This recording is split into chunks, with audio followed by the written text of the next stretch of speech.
Olá, turminha, tudo bem com vocês? Professor Alex aqui novamente, como prometido, para dar continuidade a essa aula sobre o que é uma pandemia. Hoje, o tema da nossa aula é o que são os vírus, né? A gente vai entender um pouquinho o que são eles, tá? Mas antes de começarmos, eu queria relembrar vocês do que a gente falou na aula passada, né? Alguns pontos principais. O que são doenças infecto-contagiosas, né? Aquelas que se transmitem muito rápido e de forma muito fácil. Quem são os causadores, né?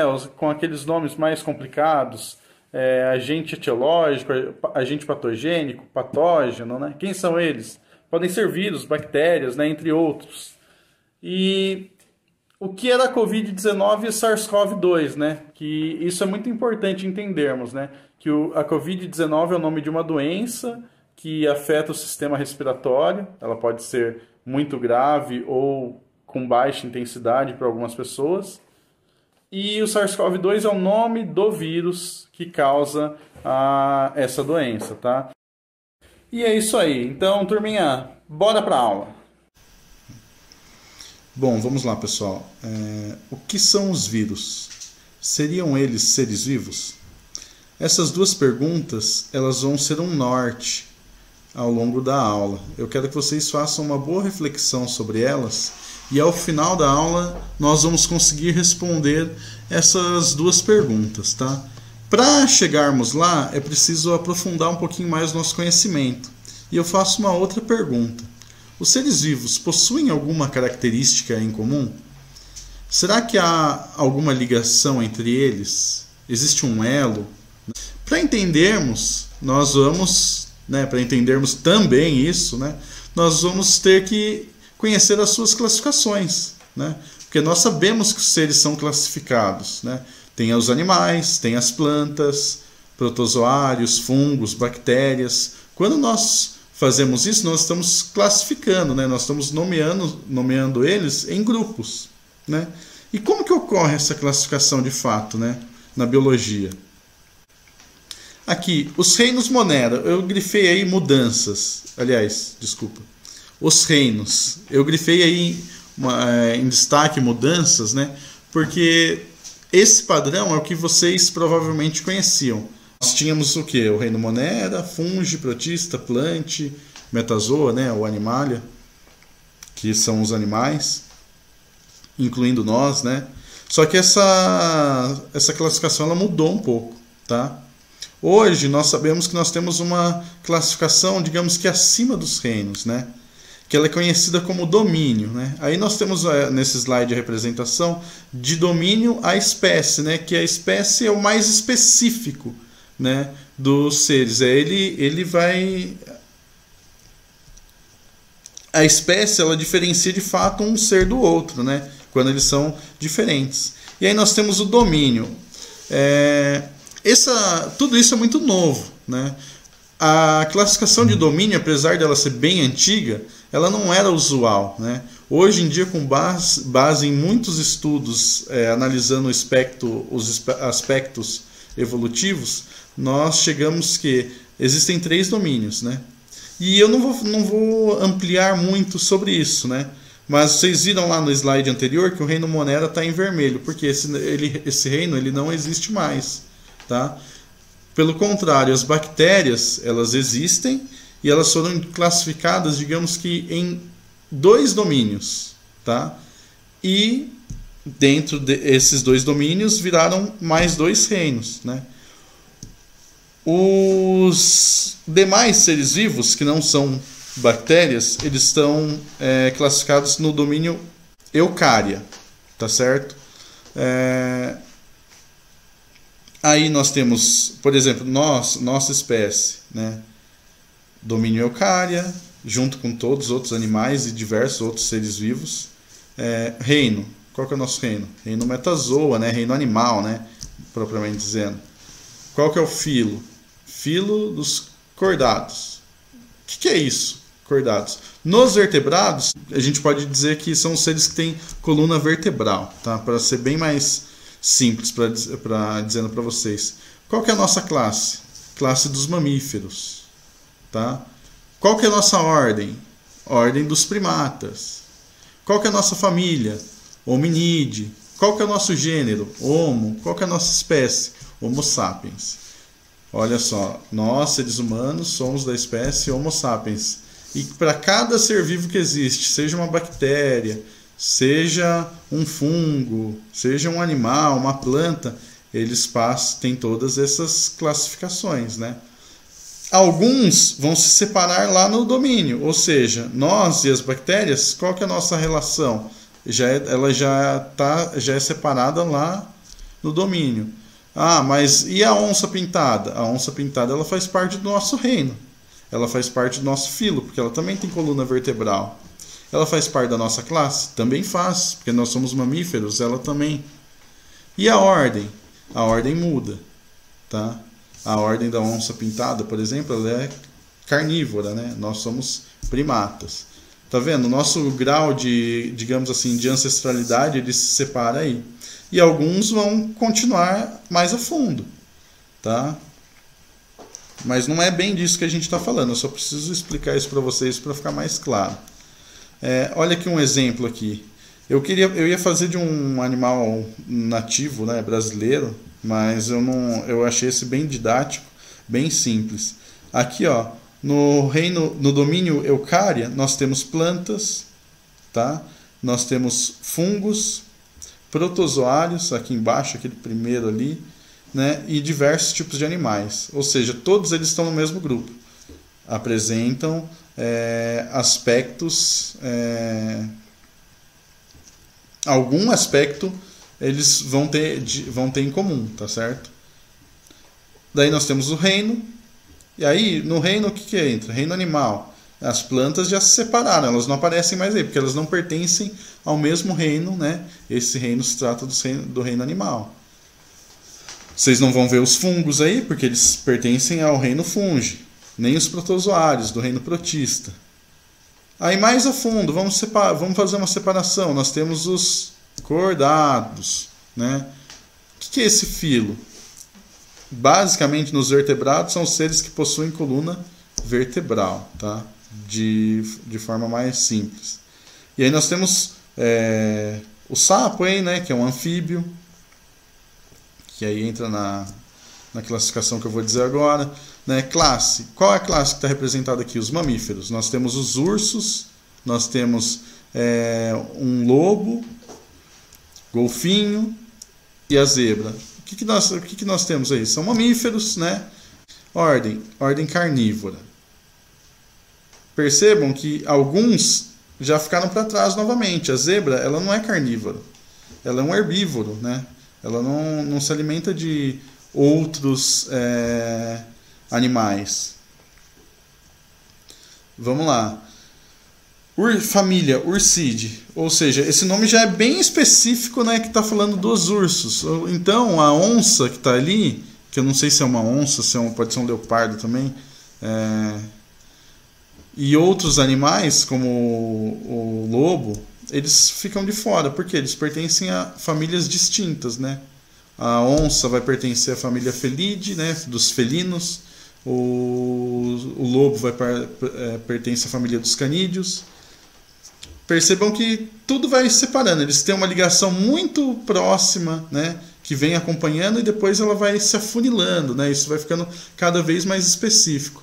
E aí nós temos o gênero, ursos. Ou seja, saiu mais um tipo ali. Por quê? Porque não é desse gênero, né? Pertence a outro gênero. Uma família pode ter vários gêneros, tá? Assim como uma ordem pode ter várias famílias. E um gênero pode ter várias espécies. E aqui nós temos a separação desses animais. Até nós chegarmos no ursos americanos. Ou seja, ursos americanos é o nome desse indivíduo que está aparecendo aqui na ponta, né? Um cone, né? Entenderam? Espero que tenha ficado claro. Lembrando, eu falei de 3 domínios, né? Eucária, que abrange praticamente todas as formas de vida que nós conhecemos, né? Porque eles têm uma ligação muito próxima. E as bactérias, que são divididas em árquea e domínio bactéria, tá? E os vírus? Aonde eles entram nisso? Eles entram no domínio Eucária? Eles não são bactérias. Então eles não vão entrar nem no domínio arquea nem no domínio bactéria. Continuem essa reflexão, tá? Que esse é o objetivo, a gente chegar numa resposta para isso.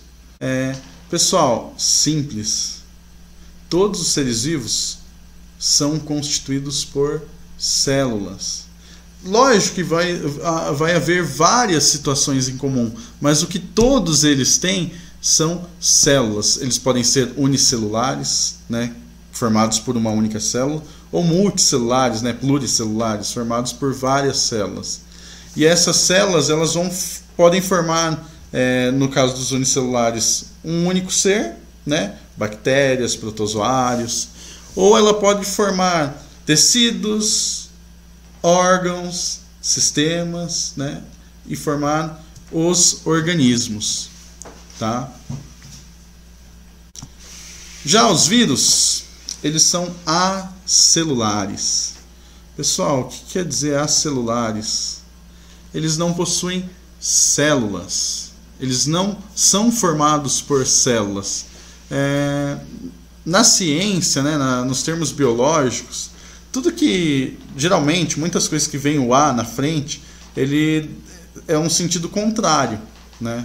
Por exemplo, a gente trabalha muito na ecologia, né, quando a gente fala de ecossistemas, sobre quais são os elementos bióticos de um ecossistema.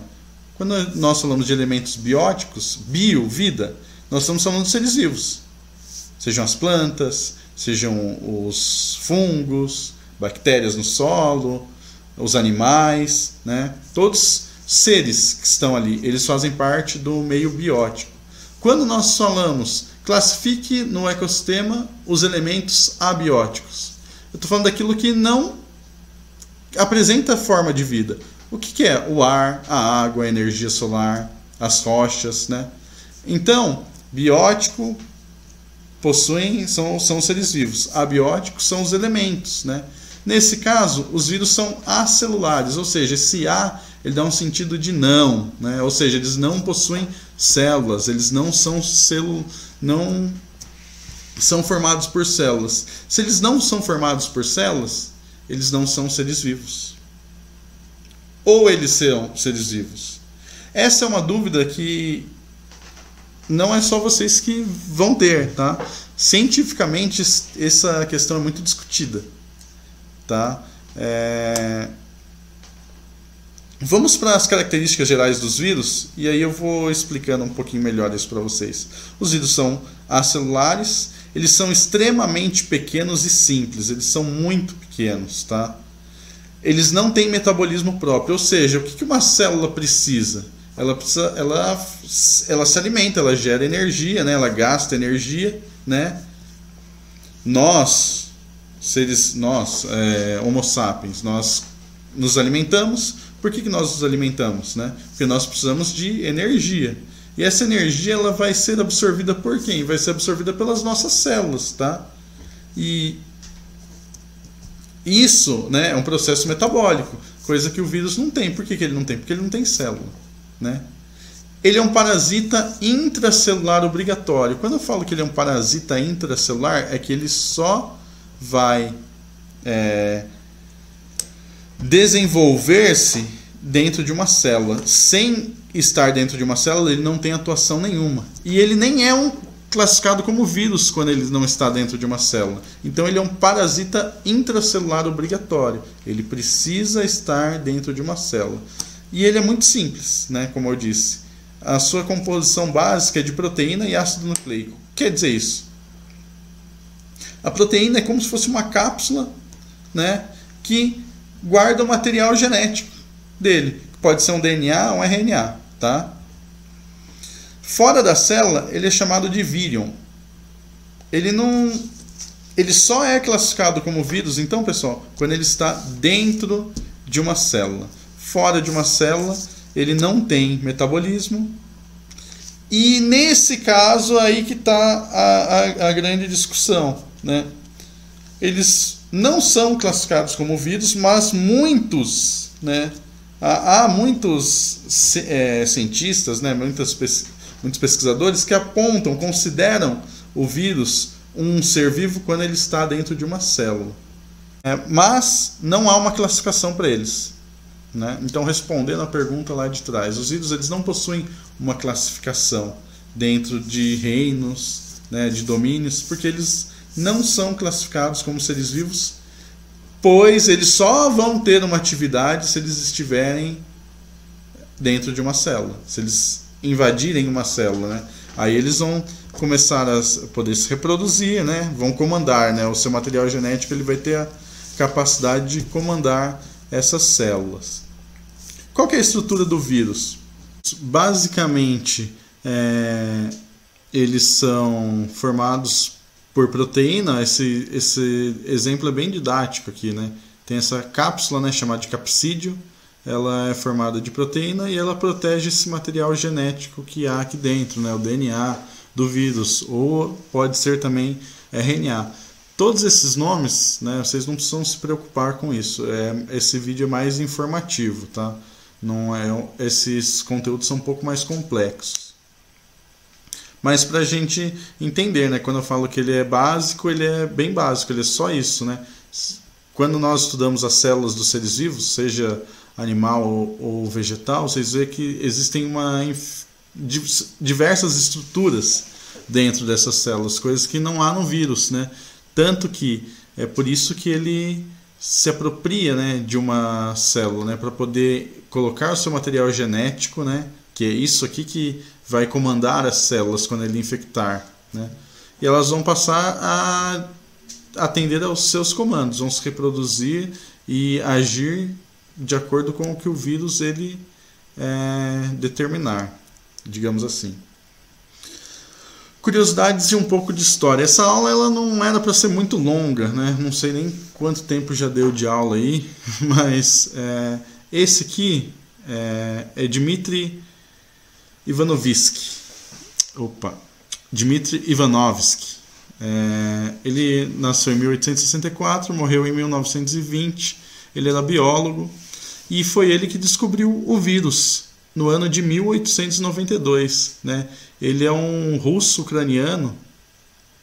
Ele estudava na Universidade de São Petersburgo e ele foi solicitado a ele analisar uma doença que estava causando problemas na planta de tabaco, né?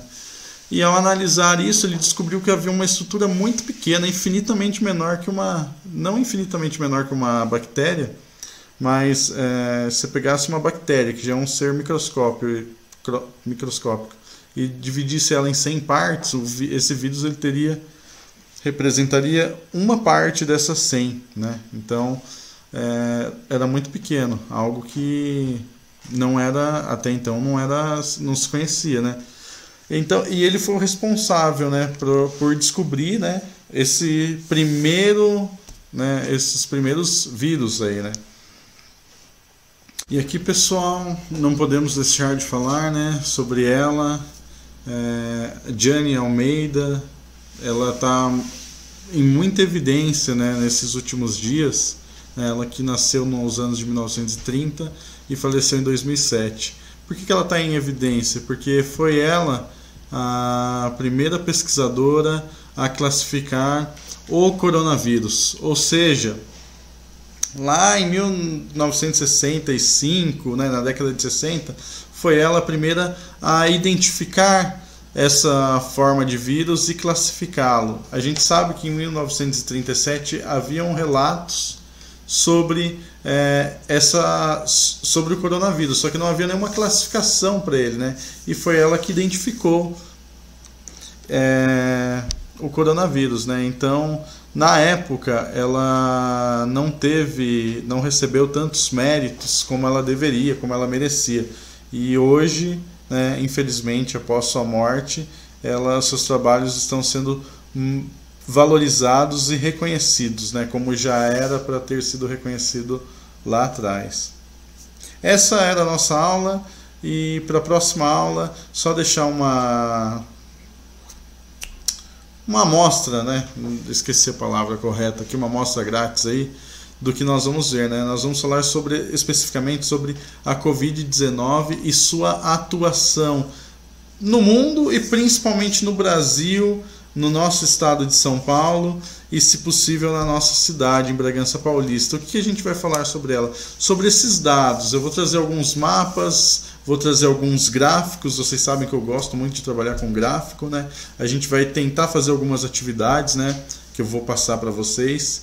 E nós vamos procurar entender o que é essa tal de curva de crescimento de casos né, pelo coronavírus, o que é o pico da doença, por que era em abril, foi para maio, pode ser em junho, e até agora não se sabe aonde isso, quando que vai atingir esse pico, quando que tudo vai dar a entender que vai voltar à normalidade, tá? A ideia vai ser um pouquinho essa. Espero que vocês tenham gostado, espero que vocês estejam gostando, e é isso aí. Até mais.